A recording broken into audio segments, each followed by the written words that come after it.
¿Es usted católico?, preguntó una voz en la oscuridad de la celda. La respuesta no vaciló. Sí, soy católico. Ese breve intercambio, documentado en una carta de la época, marcó el último instante de vida de un joven coreano cuya única falta fue creer en Cristo. No fue el único. Entre finales del siglo XVIII y todo el siglo XIX, más de 10.000 personas, hombres, mujeres y niños, fueron perseguidas, torturadas y asesinadas en Corea por profesar el cristianismo. En una sociedad profundamente confuciana, donde la religión extranjera era vista como una amenaza al orden establecido, la fe cristiana se convirtió en una sentencia de muerte. De aquella multitud de mártires, solo 103 nombres quedaron registrados con precisión. Sus vidas fueron recordadas por su valentía y su fe hasta que, 2 siglos después, fueron canonizados en una ceremonia histórica. En mayo de 1984, por primera vez en la historia, un papa, Juan Pablo II, celebró una canonización fuera de Roma. El lugar elegido fue Seúl, Corea del Sur, en honor a una iglesia nacida de la sangre de sus santos. Hoy, el Santuario de los Mártires en Jeoldusan, construido sobre uno de los principales sitios de ejecución de cristianos durante el siglo XIX, se levanta como un espacio de memoria y paz. A orillas del río Han, rodeado por los rascacielos de una ciudad moderna, el silencio de ese lugar aún parece murmurar los nombres de aquellos que murieron por creer. Pero, ¿quiénes eran realmente esos mártires? ¿Qué llevó a que el cristianismo fuera perseguido con tanta saña en la antigua Corea? En este video, emprenderemos un viaje al pasado para descubrir el origen de esa persecución, conocer las vidas de algunos de estos héroes de la fe, revivir el día en que fueron canonizados y entender por qué su legado sigue vivo en la Corea de hoy. Esta no es solo una historia de santos, es una historia real de coraje, sufrimiento y esperanza que desafió siglos, y sigue hablando al corazón humano. A finales del siglo XVIII, Corea era un reino cerrado al mundo, gobernado por la dinastía Joseon y profundamente influido por el confucianismo. Era conocida como la nación ermitaña. En ese contexto ocurrió algo extraordinario. El cristianismo llegó al país, sin necesidad de misioneros. Un grupo de intelectuales coreanos, fascinados por libros cristianos que venían desde China, adoptó la fe por cuenta propia. Uno de ellos, Yi Seung-hun, bautizado como Pedro Yi, fue a Pekín en misión diplomática, se convirtió al catolicismo y, en 1784, trajo el Evangelio de vuelta a Corea. Así nació la primera comunidad cristiana en el país, fundada enteramente por laicos. En pocos años aquella pequeña semilla floreció. Para 1794 ya había miles de conversos, pero no pasó mucho tiempo antes de que el conflicto estallara. La sociedad coreana no aceptaba que los cristianos se negaran a venerar a los ancestros ni que predicaran la igualdad ante Dios. Para el Estado era una amenaza. En 1801 comenzó la persecución. El primer sacerdote fue ejecutado y cientos de fieles murieron. Aún así, las comunidades cristianas resistieron en la clandestinidad, escondidas en aldeas y montañas, rezando, enseñando catecismo y rogando ayuda desde el extranjero. Por cierto, si te está gustando este vídeo, te invitamos a que te suscribas a nuestro canal para no perderte ninguno de los destinos que visitamos cada semana. Esa ayuda llegó. En 1836, 3 misioneros franceses ingresaron clandestinamente a Corea: Monseñor Imbert y los padres Maubant y Chastan. Sabían que entrar significaba arriesgar la vida, y así fue. En 1839, ante el temor de que más católicos fueran torturados para revelar sus escondites, los 3 se entregaron voluntariamente, rechazaron renegar de su fe y fueron brutalmente ejecutados, golpeados, atravesados con flechas, rociados con cal viva y finalmente decapitados. Su sacrificio quedó marcado como uno de los episodios más heroicos del cristianismo coreano. Detrás de esos números hay nombres que brillan con luz propia.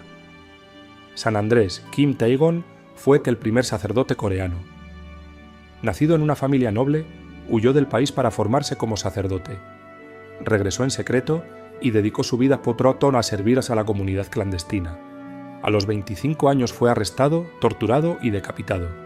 Sus últimas palabras antes de morir fueron: «Es por mi Dios que yo muero, mi vida inmortal está comenzando». Pablo Chon Hassan, un laico convertido en líder de la comunidad, fue quien escribió cartas al Papa rogando por sacerdotes. rechazó apostatar, soportó crueles torturas y murió clavado en una cruz. Su rostro, cuentan, permaneció sereno hasta el final, y entre tantas figuras valientes, destaca también Santa Columba Kim Hyo-im. Catequista y virgen mártir, fue arrestada junto a su hermana. Rechazaron renunciar a su fe, resistieron humillaciones y tortura, y Columba fue la estrangulada en prisión tras ver a su hermana morir. Estos mártires eran campesinos, madres, ancianos, adolescentes, nobles y pobres. 92 eran laicos, y 11 sacerdotes, entre ellos 10 franceses. El mayor tenía 79 años, la más joven solo 13. Todos ellos, con su vida y su muerte, tejieron un legado de fe que sigue inspirando hasta hoy. En 1984, la Iglesia Católica en Corea vivía un momento histórico. A 2 siglos del primer bautismo católico en el país, y tras años de persecuciones, guerras y reconstrucción, la comunidad católica superaba ya el 1,5 millones de fieles. Era hora de honrar a quienes dieron su vida por esa fe, los 103 mártires coreanos. El Papa Juan Pablo II decidió hacer algo sin precedentes: canonizarlos en Seúl, en suelo coreano. Era la primera vez que una ceremonia de canonización se celebraba fuera de Roma, y fue majestuosa. El 6 de mayo, una multitud de casi 1 millón de personas se reunió en la explanada de Yeouido, junto al río Han. El altar estaba decorado con símbolos tradicionales coreanos. Allí, entre cánticos y oración, el Papa proclamó: «Estos 103 beatos son santos». Los nombres resonaron uno a uno: Andrés Kim Taegon, Pablo Chung Ha-sang. Hombres, mujeres, ancianos, jóvenes, nobles y campesinos, todos unidos por una fe que no conoció miedo. Las campanas repicaron, la gente lloraba.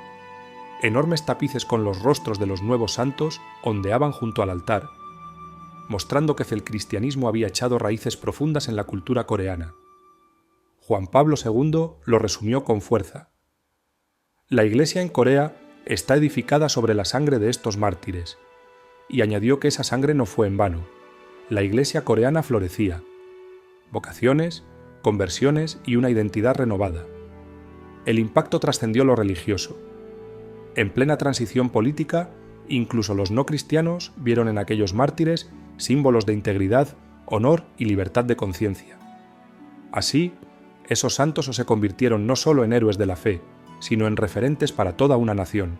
Hoy, casi 2 siglos después de la última gran persecución, el legado de los mártires coreanos sigue más vivo que nunca.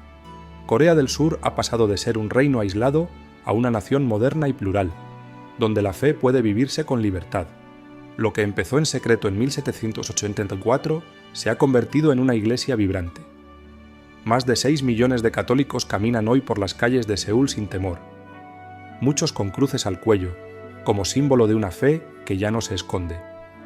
La Catedral de Myeongdong guarda las reliquias de los mártires.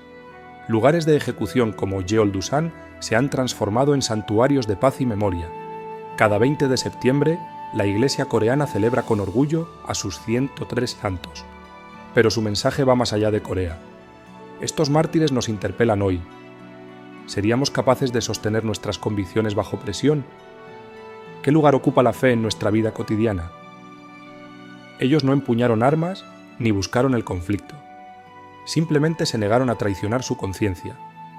Su ejemplo, hecho de perdón, resistencia y amor incondicional, sigue inspirando a millones en todo el mundo. En 2014, el Papa Francisco beatificó a otros 124 mártires coreanos, recordando que el testimonio de fe en medio de la adversidad es una guía para los cristianos de hoy. Y sin embargo, la historia aún está incompleta. La península sigue dividida. Mientras en el sur los mártires son celebrados, en el norte la fe aún es perseguida. Juan Pablo II lo lamentó profundamente en 1984. Esa herida abierta nos recuerda que la lucha por la libertad religiosa no ha terminado. Volvamos a aquella imagen con la que comenzamos. Un joven frente a sus captores, una mujer consolando a su hermana antes de morir, un anciano perdonando a quien lo ejecuta. Sus rostros, sus gestos, su fe, no se han perdido en el tiempo, siguen ahí, como una llama viva. La sangre de los mártires no fue derramada en vano. Su sacrificio sembró esperanza, y hoy florece una iglesia llena de vida. Como dice el viejo adagio cristiano, la sangre de los mártires es semilla de nuevos cristianos. Corea lo ha vivido en carne propia, y su historia ahora también es nuestra. Si te ha gustado el contenido de este vídeo, tienes que ver este otro que dejamos por arriba, sin duda te encantará. Nos vemos pronto, hasta la próxima.